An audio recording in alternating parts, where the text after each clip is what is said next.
everyone! I'm Rebecca and welcome back to my channel. A while ago, all the way back in the end of March, at the very beginning of all of this coronavirus shutdown, I made a video about what Disney bounding is and how to do it, which I will link to here and in the description. Back then, we were finishing up what is normally the Disney Bound Challenge month of March. Little did we know that both the challenge and coronavirus would extend so far, and the challenge is still going on in some form today. Now, I've largely stopped my daily Disney bounding, which I was doing almost every day for the first 3 or 4 months of shutdown, but between the 1st of March and about mid-July, I did over 75 days of Disney bounding. Now, I've had a lot of requests on my Instagram for a video really diving deeper into Disney bounding and kind of analyzing my Disney bounding wardrobe and how I assemble all of my Disney bounds. So this is that video. Let's dive in. I'm going to start by showing you some quick images of all of the Disney bounds that I completed this year. One thing that I always find interesting, even with just the March challenge, is that it really helps me to evaluate my wardrobe and notice what pieces or colors are missing and what I'm most drawn to. Since I Disney bounded so many times this year, I thought it would be interesting to take a deeper look at exactly what pieces were most used, thereby helping other Disney bounders or aspiring Disney bounders to see what pieces you might like to have or add to your wardrobe. The key here is color, and mix and matching the various colors of your wardrobe to represent the characters. As we go through, I'm going to be showing you all of the Disney bounds I've done during this period and analyzing what pieces showed up where. Now, I do want to start by saying that there are some colors missing from my wardrobe, which means there are certain characters I just can't Disney bound currently.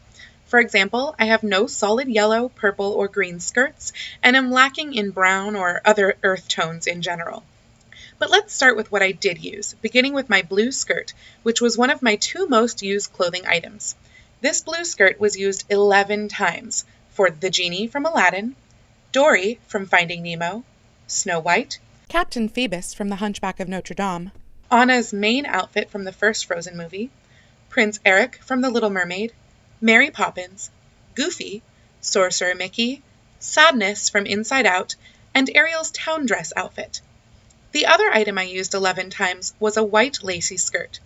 This was used for Bianca from The Rescuers Down Under, Forky from Toy Story 4, Zazu from The Lion King, Flit from Pocahontas, Daisy the Duck, Marie from Aristocats, Mary Poppins' Jolly Holiday outfit, Cinderella's mouse-maid dress, Aladdin, Moana, and a piece of concept art for Jane Porter from Tarzan. The other skirts I used more than twice were a black skirt, 7 times, a red skirt, 4 times, a pink skirt, also 4 times, a blue-gray skirt, 3 times, and a turquoise skirt, also 3 times. Moving on to tops, it's all about layering to incorporate those different colors. As such, I frequently use blouses and t-shirts and sweaters and cardigans to achieve the right effect. This is actually one of the things that makes Disney bounding a little harder in warmer weather as well, which is one of the reasons that I kind of stopped my Disney bounding at the beginning of July. That and the fact that I was trying not to repeat characters and outfits for the challenge. I was running out of unique characters and outfits to do.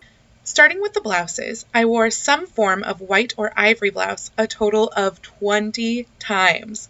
7 different blouses from my wardrobe made up this list, including a couple of new history bounding blouses I purchased from Target this spring, one of which was my most used blouse, a Victorian-style lacy high-necked blouse. All in all, these white blouses were used for Jessie from Toy Story, Jane from Tarzan, as well as the concept art for Jane, Figaro from Pinocchio, Prince Eric, a Hello Dolly bound, Mary Poppins, both for her suit and for Jolly Holiday, Thumbelina, which I know isn't Disney, but it was part of the challenge, Forky, Bellwether from Zootopia, Captain Hook, Briar Rose, Zazu, Mickey Mouse, Flit from Pocahontas, Marie, Dorothy from The Wizard of Oz, Belle, and Catherine from Newsies. The other most used top was a purple ruffly top, which is also the only true purple colored thing I have in my wardrobe. This was used 7 times for Ariel, Ursula, Bianca from The Rescuers, Lady Tremaine from Cinderella, Aladdin, King Candy from Wreck-It Ralph, and Mad Madam Mim from The Sword in the Stone.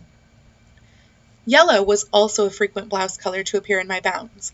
I have a few different yellow tops, 2 short-sleeve sweaters in different shades of yellow, a cardigan, and a t-shirt, and in total, they made 13 appearances, including Jessie, Dory, Snow White, Captain Phoebus, Anastasia, Jane Porter and her father, Professor Archimedes Q. Porter, Mrs. Incredible, Pinocchio, Tigger, Gus Gus from Cinderella, Anna's Frozen Fever outfit, and Russell from Up. Oddly enough, the only other top to be used more than twice was a stretchy red sweater type thing that can be tied or closed in various ways, which was used in 4 outfits, though I did have a few other red tops appear 5 other times as well. Now let's take a look at some commonly used accessories. It's amazing what belts, scarves, hair accessories, and even shoes can bring to your Disney bounds.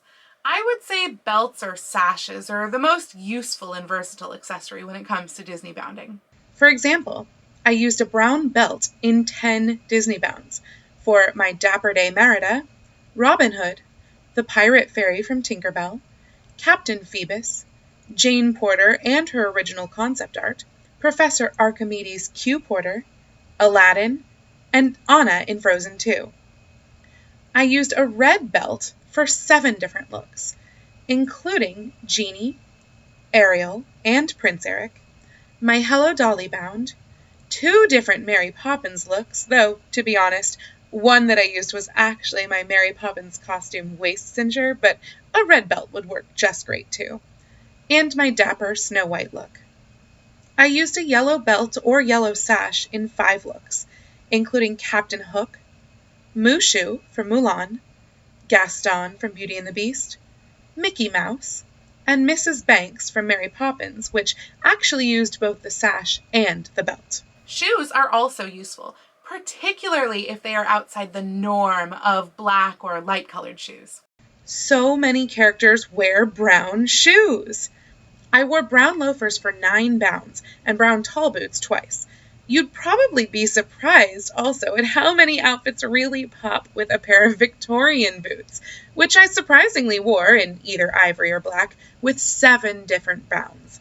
And shoes of other colors, such as pink, red, or blue, can really bring a lot to an outfit as well.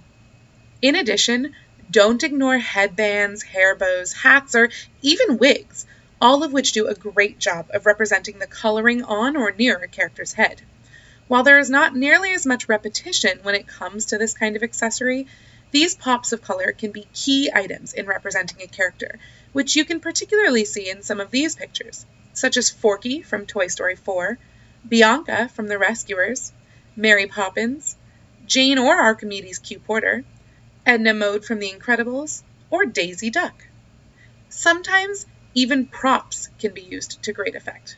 In fact, Lion, my dog, helped me out with several of these bounds, and I honestly don't think they would have been as successful without him.